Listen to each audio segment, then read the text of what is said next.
sert à rien. On va te tabasser à mort.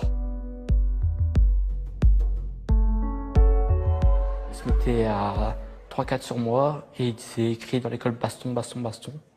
Et on va le niquer, on va le buter de toute façon. Et là, tout le monde se mettait autour de moi, toute la récréation, tous les élèves.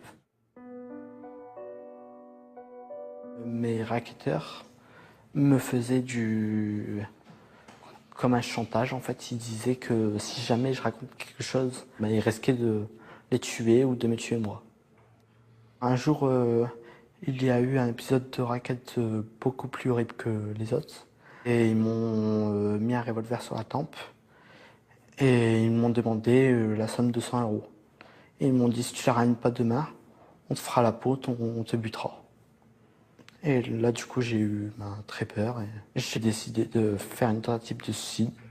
Je suis sorti à midi de l'école, c'était un mardi. Là, j'étais jusqu'à un supermarché. J'ai acheté une bouteille d'alcool à brûler. De là, j'ai été le long du canal, dans un coin où il y a de l'herbe et où il n'y avait personne.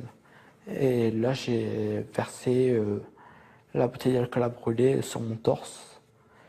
Et là, j'ai allumé qu'un briquet. Et en fait, je pensais que mon cœur allait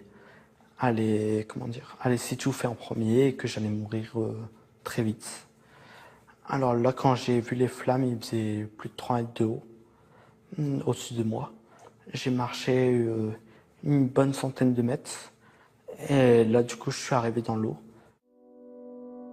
Mes parents, pendant que j'étais dans le coma, ils ont passé 2 mois et demi en se posant beaucoup de questions. Si c'était eux les coupables, tout ça.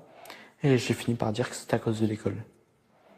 Pour moi, le racket et le harcèlement étaient tellement forts que pour moi, mourir c'était la seule solution. C'était le paradis.